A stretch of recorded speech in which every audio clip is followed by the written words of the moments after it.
Olá, seja bem-vindo novamente aqui na Rádio TV CDL, a voz do varejo paulista. O dia de hoje, a entrevista de hoje promete ser mágica. E por que isso? Porque o convidado que a gente recebe hoje, nada mais e nada menos do que o professor e palestrante Cláudio Vicente, que trabalha muito a cultura Disney, com palestras, treinamentos e eventos em Orlando. Mas o papo não vai ser sobre o treinamento dele em Orlando, mas vai ser como a gente transforma nossas empresas nessa magia Disney. É isso, Cláudio? É isso aí, obrigado, Vitor, pelo convite. É um prazer estar aqui compartilhando conhecimento, inspiração.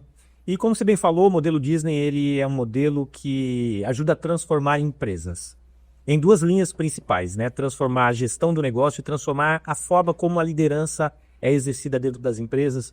Essas são duas grandes contribuições do modelo Disney que são aplicáveis a empresas que atuam em qualquer segmento, mas naturalmente muito mais no segmento de comércio e serviços, onde a Disney é uma referência no mundo inteiro. Perfeito.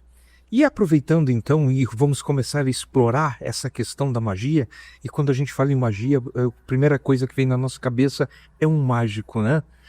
Porque não existe magia sem mágico. O que seria um mágico hoje para provocar a magia dentro das empresas?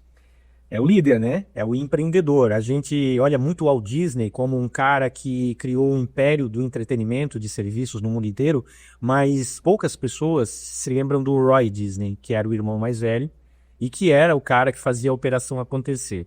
Quem participa da nossa imersão entende a importância dessas duas vertentes dentro de qualquer empresa. A criatividade, a liderança, o empreendedorismo, a coragem, mas por outro lado também a necessidade de a gente conseguir ter uma operação que faça essa magia acontecer. Então o líder, o empreendedor, ele precisa ser um líder que inspira pessoas, um líder que tem uma veia empreendedora, mas ele também precisa ser alguém que entende de processo e que faz com que todos os clientes sejam bem atendidos, que os clientes queiram voltar para comprar mais. Então a Disney trabalha muito esses aspectos, a história do próprio Walt Disney e do Roy Disney conta muito sobre isso. Perfeito. Antes até da gente entrar nessa questão, né, o porquê um cliente volta e o porquê muitas vezes a gente consegue, muitas vezes não, muitas empresas fidelizam, e a gente sabe que o cliente fiel é o que traz os melhores resultados, mas antes até da gente entrar nessas questões, eu te perguntaria o seguinte, tu falou, um líder que inspira. O que um líder precisa para inspirar os outros? Para inspirar pessoas, primeiro, precisa de uma cultura forte, mas principalmente de um propósito forte. Toda empresa tem um propósito. Muitas empresas foram criadas apenas como locais onde eu posso exercer uma atividade e ganhar dinheiro. Mas no fundo, tudo aquilo que a gente vende, todo o serviço que a gente presta, impacta a vida das pessoas de alguma forma. Compreender esse propósito e conseguir disseminar esse propósito para as pessoas é a melhor forma de inspirar. Porque todos nós vamos trabalhar as melhores 8 horas do nosso dia durante os 35, 40 melhores anos da nossa vida. Então, se a gente vai para o trabalho apenas para ganhar o dinheiro para sobreviver, é muito pobre isso. A gente precisa entender que o nosso trabalho impacta, de certa forma, a vida das pessoas, e quando a gente compreende isso, quando o líder ele consegue mostrar isso para as pessoas que trabalham para ele, o trabalho se torna algo muito mais interessante e a gente começa a perceber que ir trabalhar é uma oportunidade de fazer a diferença na vida dos outros e ser feliz também. Perfeito. E quando a gente fala em propósito, muitas pessoas confundem, né, ou misturam objetivo com propósito, muitos ainda vão para o outro lado ainda que misturam a meta junto. O que tu falaria sobre isso? Qual a grande diferença entre um objetivo e o propósito? O que é ter um propósito dentro da empresa? A Disney trabalha um modelo de liderança que eles chamam de cadeia da excelência da liderança. Como é que ele funciona, né? O ponto de partida deles são pessoas inspiradas. Pessoas inspiradas, elas vêm de uma liderança que consiga levar uma cultura e fortalecer uma cultura. Se eu tenho uma liderança forte, que inspira as pessoas, eu tenho um cliente encantado. Se eu tenho um cliente encantado, eu tenho a fidelidade dele e, por consequência, um bom resultado no meu negócio. Então, nesses dois extremos da cadeia da liderança, eu tenho a cultura e o propósito. No outro extremo, eu tenho a visão de futuro e os objetivos e metas. O que a gente precisa é construir uma linha que ligue essas duas coisas, que ligue esses dois pontos. Como?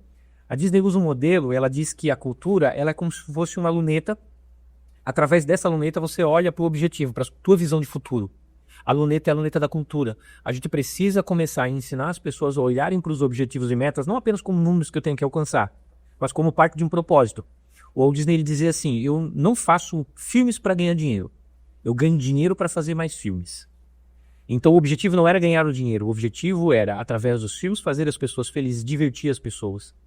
Então ele conseguia linkar o objetivo com a cultura, com o propósito. Toda empresa precisa disso. Porque se ela só tem objetivo, meta, visão de futuro, ela se torna mais pobre, a gente perde o interesse.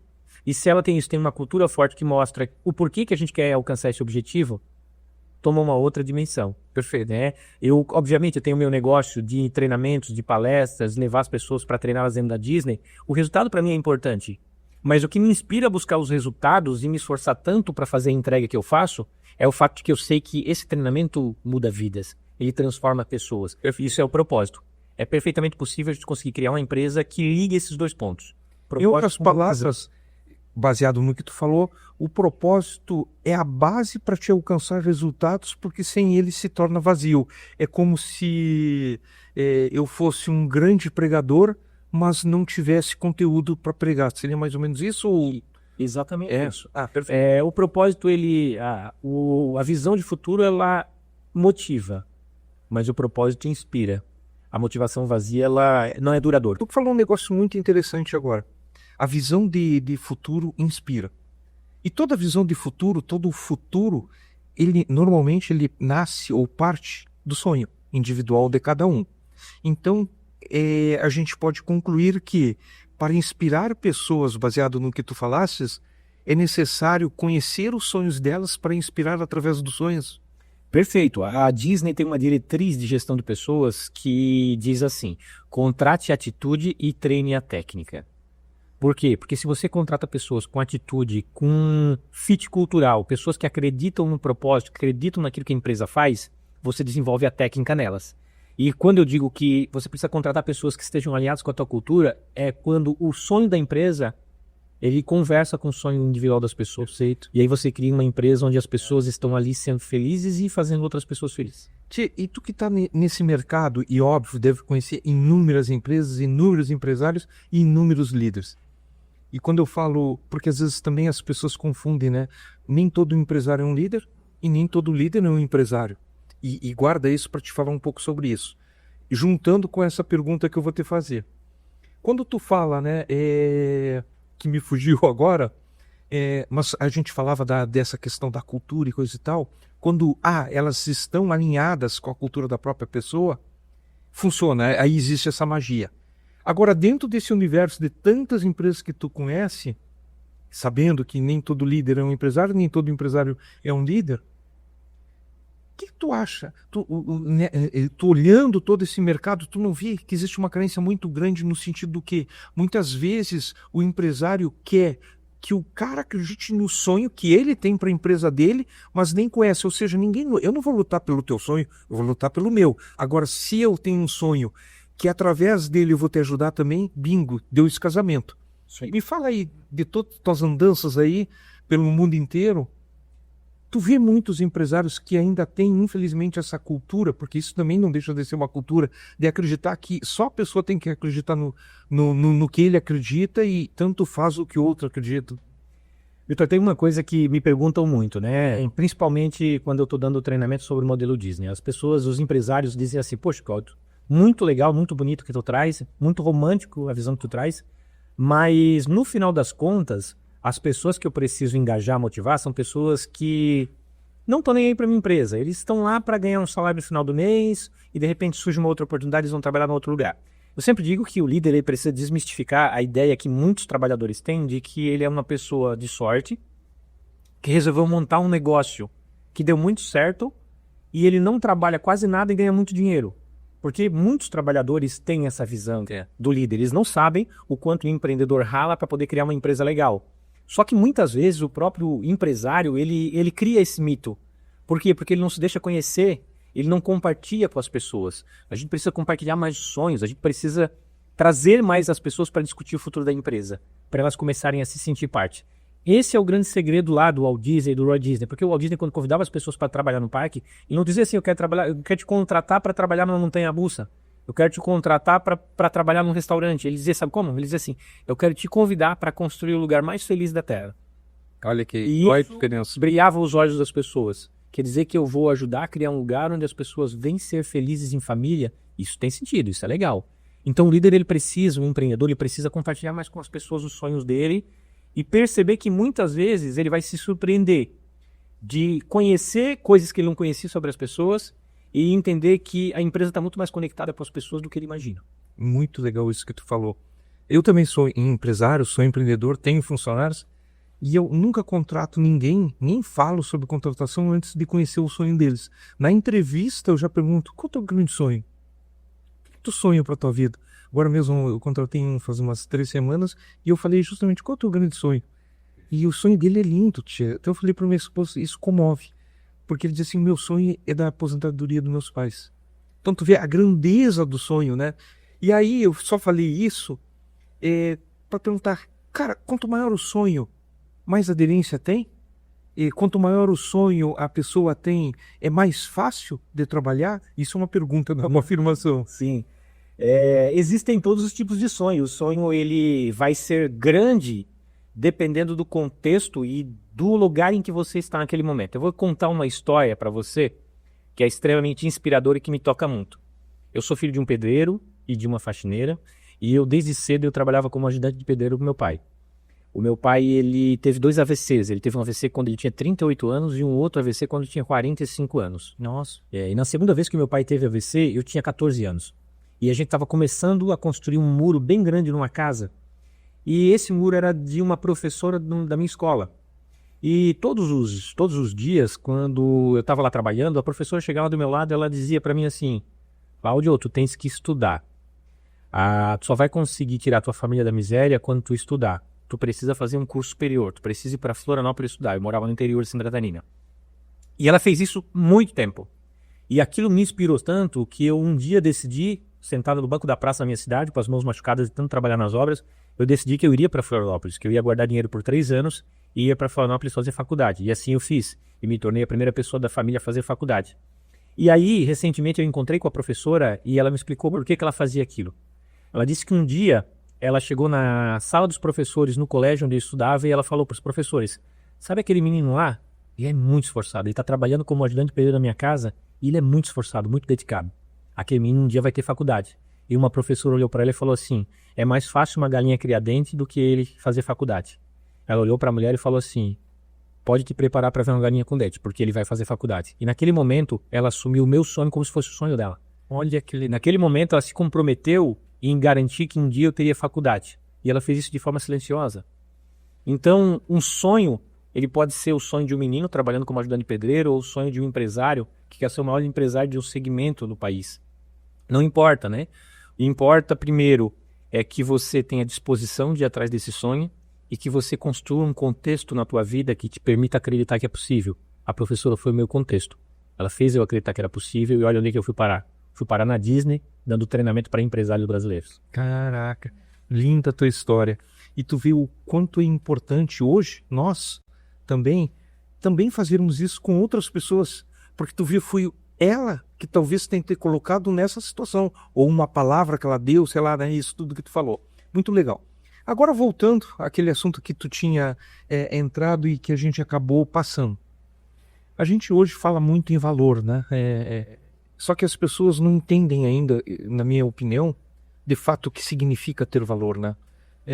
E para o empresário, ele ainda mistura muito o valor com preço, ou seja, ele acha que valor é preço, né? Vou fazer uma promoção. Fala um pouco sobre isso. Qual é a grande diferença entre valor e preço e o quanto o valor é importante dentro de uma cultura empresarial? Existem 3 conceitos interrelacionados que todo empresário precisa dominar e precisa gerenciar dentro da sua empresa. São os conceitos de custo, preço e valor. Eu vou tentar explicar de uma maneira muito simples, né? Porque essa é uma lição das mais importantes para quem empreende e para quem tem uma empresa.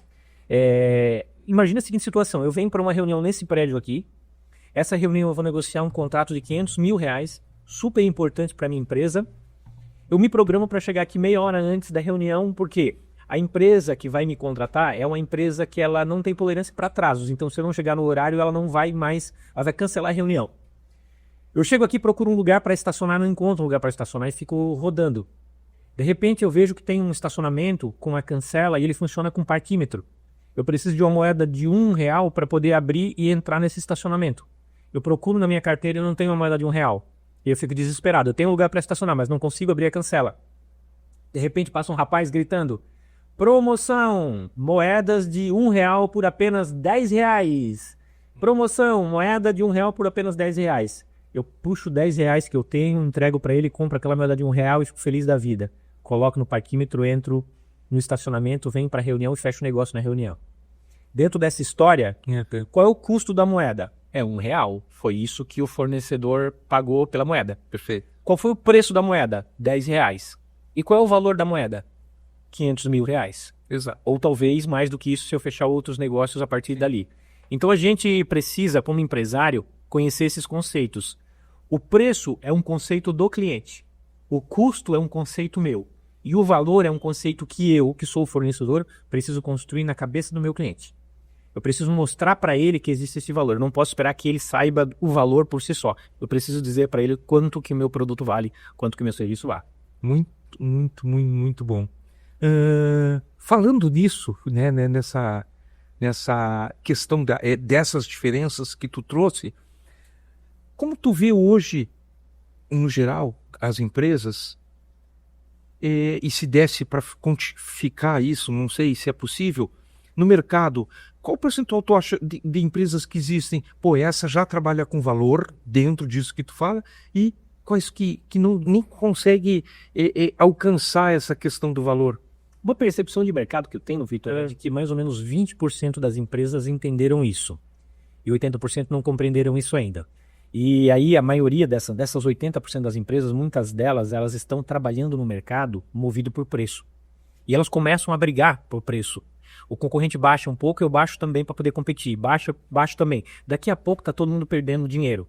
O grande risco de você entrar numa briga de preço é que você pode vencer a briga de preço. E vencer uma briga de preço significa que você vai perder dinheiro. Perfeito. Você tem a noção, ganhei a briga com o meu concorrente. Mas ganhou a que custo? Tá vendendo a um preço mais baixo que teu custo? Como assim? É o que eu digo, nem sempre que tu acreditas que tá ganhando, tu tá ganhando. Porque vencer não significa vencer, né? Exatamente. Fazendo esse trocadilho com as palavras. O que eu vejo hoje muito, e eu acho que esse número que tu falou, é quase que a lei de Pareto 80-20, né? Ele tem realmente um significado. E traz exemplos da Disney, que é onde fica muito claro essa questão de valor e preço. Fala para Vou dar um exemplo, aí reforçando essa questão do conceito de custo e valor.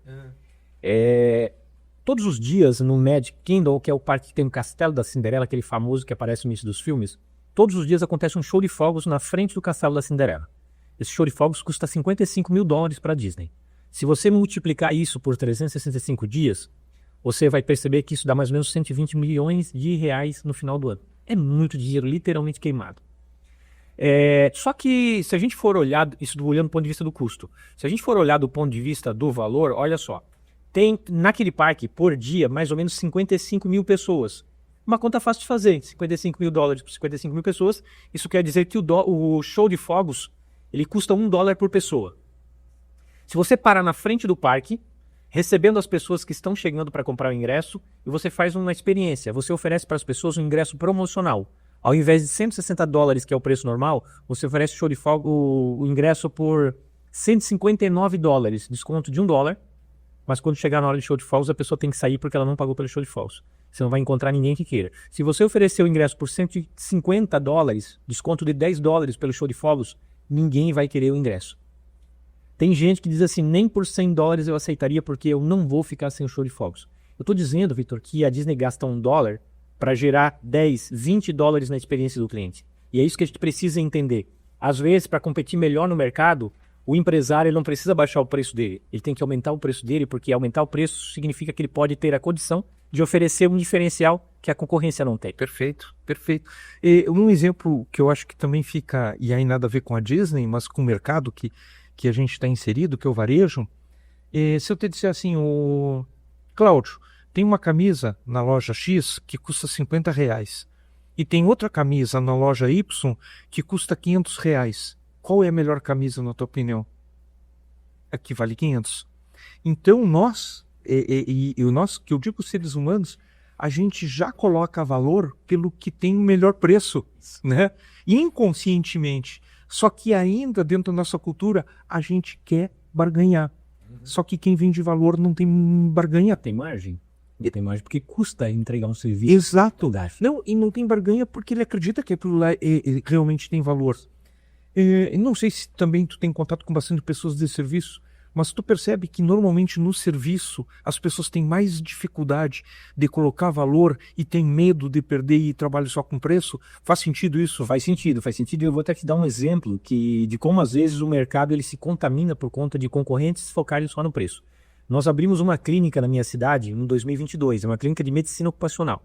Um serviço de medicina, mas um serviço extremamente padronizado, porque é um serviço voltado para poder ajudar as empresas a cumprirem a legislação do E-Social. Todo mundo dizia no mercado que lá tinha que ser preço baixo. Então tinha empresas cobrando R$ 30 para fazer um ASO. A gente olhou e falou assim, peraí, mas nós estamos falando de saúde e segurança do trabalhador. O empresário que faz o exame admissional, ou que não faz uma boa gestão da saúde ocupacional, ele pode ter problema sério, por exemplo, de processo na justiça. E ele vai economizar R$ 10, R$ 20. A gente posicionou nosso preço o dobro do preço do mercado. Todo mundo falou assim, vocês não vão conseguir entrar no mercado. Nós tomamos conta completamente do mercado. Porque a gente conseguiu mostrar para o mercado que eles estavam pagando baixo, mas correndo um risco enorme. E aí eles entenderam que não faz sentido economizar alguns reais e correr o risco de tomar um processo que pode inviabilizar uma empresa.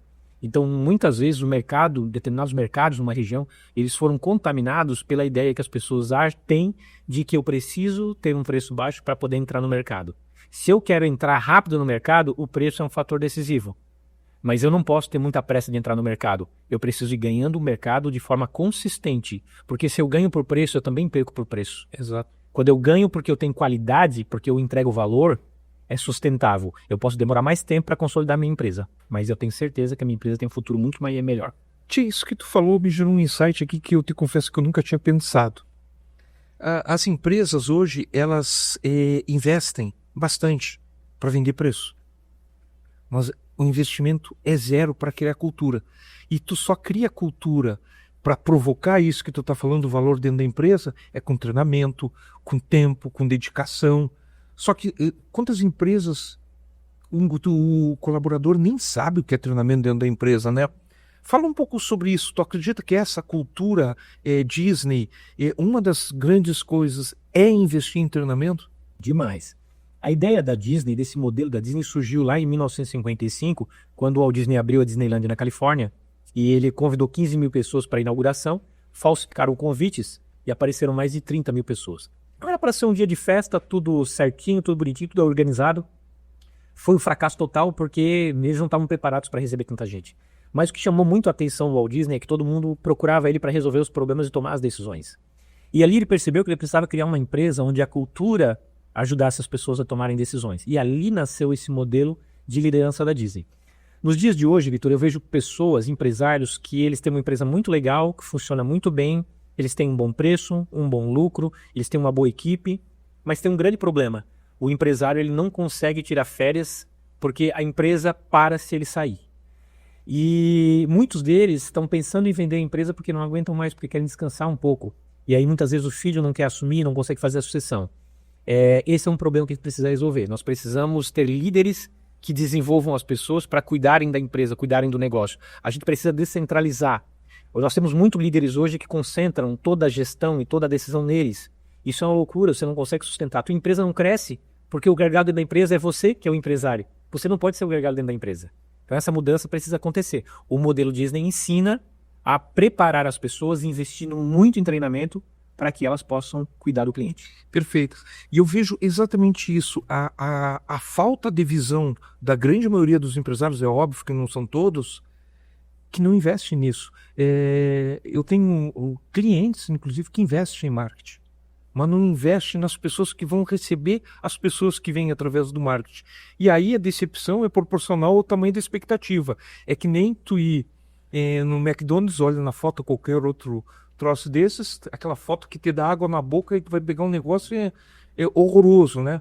E eu vejo isso muito, essa falta de cultura. Agora falando e se aprofundando mais na cultura, o quanto tu acha que a cultura empresarial, fortalecimento de uma cultura empresarial favorece nos resultados de uma empresa? Se a gente pegar o exemplo da Disney, fica muito claro, né? A cultura, ela vai fortalecer a entrega de serviço, um serviço de qualidade, ela vai descentralizar as decisões, ela vai permitir com que a empresa cresça mais rapidamente e automaticamente a gente vai alavancar o resultado. Então, investir em cultura é investir diretamente na ampliação dos resultados da empresa. Mas existe um ponto importante que é o quê? Você precisa ter tempo, parar para construir essa cultura e disseminar essa cultura dentro da empresa. Dentro da Disney, eles têm um programa chamado Traditions, que é um programa de aculturamento dos funcionários. E o funcionário, durante o período que ele está no Traditions, ele não vai trabalhar. Ele fica um tempo sendo capacitado, isso depende muito de função, mas tem função que é 3 semanas, tem função que são meses, por exemplo, funções críticas. Mas ele investe na pessoa. Por quê? Porque ele lá atrás selecionou as pessoas por atitude e não pela técnica. Quando ele seleciona por atitude e por cultura, ele tem pessoas que dificilmente vão querer sair daquela empresa. Inclusive dentro da Disney você pode mudar de função facilmente. Como eles não contrataram a sua experiência técnica, eles contrataram a sua atitude, seu alinhamento cultural, se você quiser mudar de setor é bom. Por quê? Porque ele garante que você vai estar feliz e não vai embora. Então, a gente precisa ter tempo para dedicar para as pessoas. Enquanto a gente não parar, a gente vai ter uma espiral negativa. O líder está sobrecarregado, como ele está sobrecarregado, não consegue treinar as pessoas. Como ele não consegue treinar as pessoas, elas não tomam decisões. Como elas não tomam decisões, ele está sobrecarregado. A gente está na espiral negativa. A gente precisa sair dessa espiral negativa. É parar, desenvolver cultura, treinar as pessoas e fazer com que a empresa seja mais fluida. E aí a gente precisa ter coragem de fazer isso. Porque muitas vezes isso representa eu não conseguir nesse momento atender tantos clientes ou abrir mão do resultado nesse momento, mas eu sei que lá na frente o meu resultado melhora muito. Perfeito. E isso que tu falou é fundamental, né? E o melhor é muito importante, porque é dando o que se recebe. Em algum momento ele vai ter que abrir mão para poder receber mais à frente. É fundamental isso que tu falou.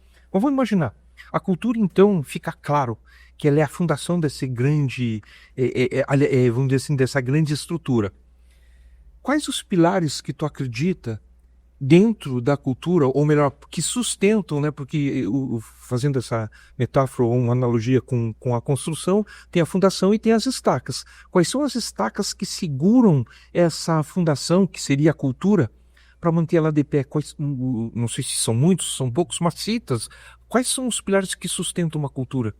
Isso muda de empresa para empresa, mas os elementos de cultura que a gente precisa ter são, primeiro, o propósito precisa estar claro para a empresa, a gente precisa fazer um exercício de descobrir qual é a razão de existir daquela empresa. Perfeito. A gente precisa ter princípios de trabalho, que a Disney chama de bases culturais. A gente precisa ter uma visão de futuro que seja disseminada entre as pessoas. E a gente precisa ter o que é o grande segredo da Disney, que são os padrões de excelência que eles determinam qual é o nível de entrega que a gente faz por nosso cliente. Então, são alguns elementos que constroem a cultura de uma empresa. Esses elementos eles vão variar de empresa para empresa. Eu vou dar um exemplo. A Disney tem 6 bases culturais. Primeiro, ela trata o cliente como um convidado e não como um cliente. O funcionário não é chamado de funcionário, é chamado de membro do elenco, cast member, em inglês, porque ele faz parte de um show. Ele precisa separar o palco dos bastidores. Nos bastidores, aquilo que o cliente não pode ver. No palco, só aquilo que é show, que é encantamento. Todos são membros de uma única equipe. Então, todo mundo faz tudo junto. Então, na Disney, por exemplo, todo mundo faz parte da equipe de limpeza para manter o lugar limpo. Próximo, entusiasmo, o Big Smile que eles chamam, trabalhar com entusiasmo. E o sexto, criar momentos mágicos para os convidados. Então, a Disney tem 6 bases culturais que elas determinam o comportamento de todos os funcionários. Isso serve para a Disney, para outras empresas pode ser diferente. Eu vou dar um exemplo disso. Tem um restaurante em Florianópolis, que é um restaurante que eu capacitei toda a equipe, e eles queriam se tornar o melhor restaurante. Eles se tornaram o melhor restaurante. Eles têm algumas diretrizes de cultura, e tem uma que eu gosto demais, que é ausente e presente. Que para mim foi uma grande sacada, né, que foi desenvolvido dentro da cultura deles. O que é ausente e presente? Você precisa fazer um atendimento ausente e presente. Quando as pessoas vão num restaurante legal, elas não querem que o garçom fique incomodando e interrompendo o tempo todo. Tá o casal ali, né, comemorando uma data especial. E aí, de repente, o garçom aparece toda hora. Tudo bem aí? Precisa de mais alguma coisa? Tá tudo certo? A comida tá boa? Atrapalha a experiência do cliente. Só que quando o cliente precisa de alguma coisa, Ele quer que o garçom apareça rápido. Então, essa base cultural resultou num treinamento de todos os garçons para que eles consigam perceber sinais de que naquela mesa eles estão precisando de ajuda.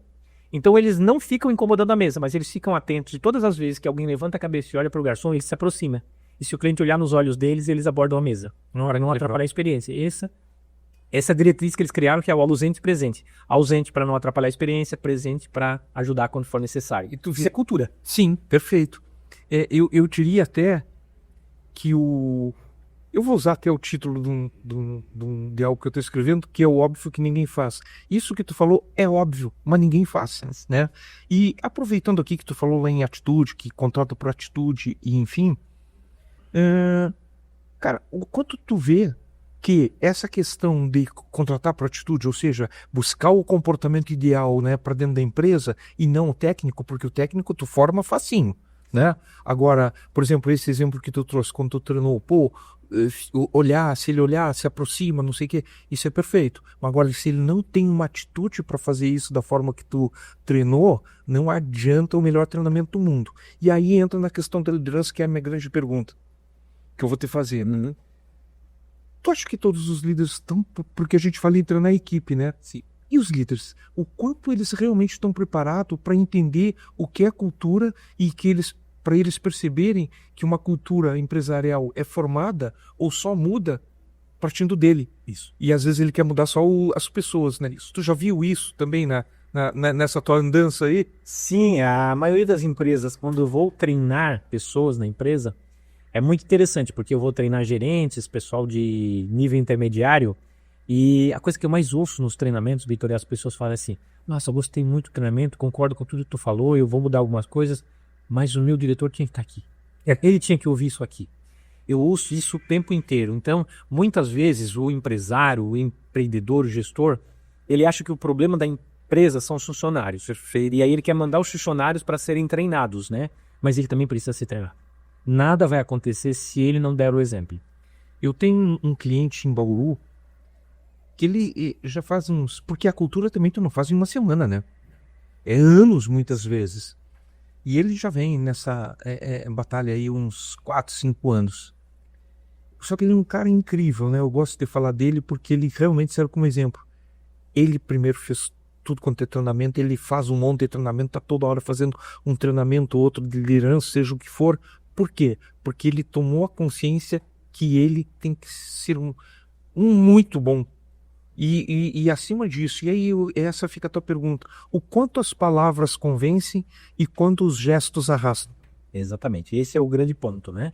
Quando o Walt Disney lá atrás, quando ele inaugurou a Disneylândia, que deu tudo errado no dia da inauguração e o parque ficou completamente sujo, lá naquela ocasião, ele definiu que todo mundo faria parte da equipe de limpeza justamente para poder manter o parque limpo, né? E ele, quando andava pelo parque, ele andava juntando lixo, colocando lixo nas lixeiras, para que os funcionários vissem o exemplo dele. E isso foi incorporado à cultura da Disney. Quando um líder vai para os bastidores, todo líder, né? Quando a gente faz o treinamento lá em Orlando, eu mostro isso. Quando nós estamos no palco, ou seja, nós estamos no parque, passam pessoas usando um pegador de lixo, que é uma garrinha que pega lixo no chão. Todas as pessoas que passam no parque com uma crachá da Disney, com um pegador de lixo na mão, são líderes. Eles só vão para o palco segurando um pegador de lixo para juntar lixo na frente dos seus funcionários para que os funcionários sigam o exemplo deles. Tu viu só? É isso. Tchê, esse papo é incrível. Daria pra gente, que nem tu falou aqui antes de a gente começar, horas e horas e horas, né? Além de ser envolvente, ele é muito, muito interessante e uma carência hoje, né? E pra gente encerrar, eu te faria uma pergunta. O mundo mudou. Hoje nós temos uma tecnologia muito mais agressiva, se é que dá para usar essa palavra, e essa nova geração não é a nossa geração. Como essa magia pode ser trabalhada nessa nova geração para que eles percebam que muito mais, porque eu não sei se tu concordas comigo, mas o que eu vejo é que a nova geração ela busca muito mais preço do que valor, né, para ela. Como fazer isso? Como trabalhar dentro das empresas essa geração que entra no mercado despreparada e com um comportamento às vezes que não está alinhado e ela também não está preocupada em melhorar? quais conselhos tu daria para os empresários? Porque hoje é uma dor isso, né? É uma dor muito grande, né? As gerações é um assunto que entra em pauta o tempo todo. É preciso entender a essência do ser humano. O ser humano, ele é motivado por duas grandes forças: a busca da felicidade e a fuga do sofrimento. Você só consegue motivar o ser humano para fazer qualquer coisa se for por uma ou por outra via. A gente diz que ou você motiva pelo amor ou pela dor, né? A grande diferença entre gerações é que as gerações mais antigas, a minha, que é a geração X, e a que veio antes da minha, que é a geração Baby Boomer, aprenderam a ser motivados pelos seus pais e pelos seus professores, pelos seus chefes, pela fuga do sofrimento. E as novas gerações, a Y e a Z, e a Alpha que está vindo aí, aprenderam a ser motivados pela busca da felicidade, porque os pais foram muito mais permissivos com eles. Então, quando a gente vem para dentro das empresas, a maioria dos chefes são da geração X, e a maioria dos funcionários são da geração Y ou Z. Então, como ele foi motivado pela fuga do sofrimento, ele quer motivar também pela fuga do sofrimento, mas não funciona com essa geração. Funciona a motivação pela busca da felicidade. Então, ele precisa aprender a fazer reforço positivo, a elogiar, a criar desafio, a falar de propósito, a criar cultura, porque isso motiva as novas gerações. Então, a gente precisa que a liderança mude esse jeito de pensar. Eu fui coordenador de curso na universidade, do curso de administração de contábeis, e era muito comum vir o dono de um grande escritório de contabilidade, junto com o filho, para matricular o filho num curso. Ele queria que o filho fizesse ciências contábeis, porque ele queria que o filho assumisse o escritório para ele.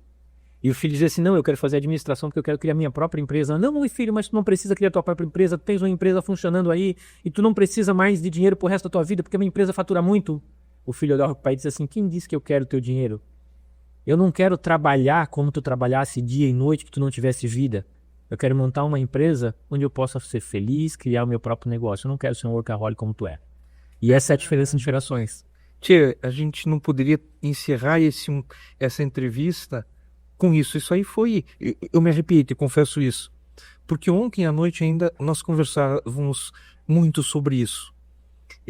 Sobre essas questões, porque tem diferença nas gerações e isso é inquestionável. Tchê, Cláudio, eu adorei esse bate-papo. Muito, muito, muito interessante. E para a gente encerrar, eu peço que tu deixe uma mensagem para essas pessoas, esses empresários que estão nos vendo, e todas as pessoas, sendo empresários, líderes, enfim, não importa quem, que mensagem tu deixaria para eles? A mensagem que eu deixo é: acredite nas pessoas. Aposte nas pessoas, acredite nas pessoas, da mesma forma que aquela professora acreditou em mim quando eu tinha 14 anos. E me ajudou a chegar onde eu cheguei. O Walt Disney dizia: você pode sonhar, criar, desenhar e construir o lugar mais maravilhoso do mundo, mas é necessário ter pessoas para transformar o seu sonho em realidade. Os nossos sonhos só viram realidade por meio das pessoas, então nós precisamos acreditar nas pessoas. Ah, muito legal. Bom, pessoal, eu tenho certeza que vocês que estão nos assistindo dizem: pô, eu quero mais, eu não quero que termine. Mas, infelizmente, a gente precisa acabar. Mas já fica aqui um convite. Vamos marcar uma nova entrevista para a gente seguir conversando sobre isso, que é um assunto extremamente gostoso, leve de se falar. Lembre-se, não se inscreveu? Esse é o momento, inscreva-se e dá um joinha, compartilhe esse vídeo. Se vocês conhecem pessoas que gostariam de escutar sobre esse tema, sobre esse assunto tão interessante, faça esse momento mágico agora e clica aí no joinha. E muito obrigado e até o próximo programa.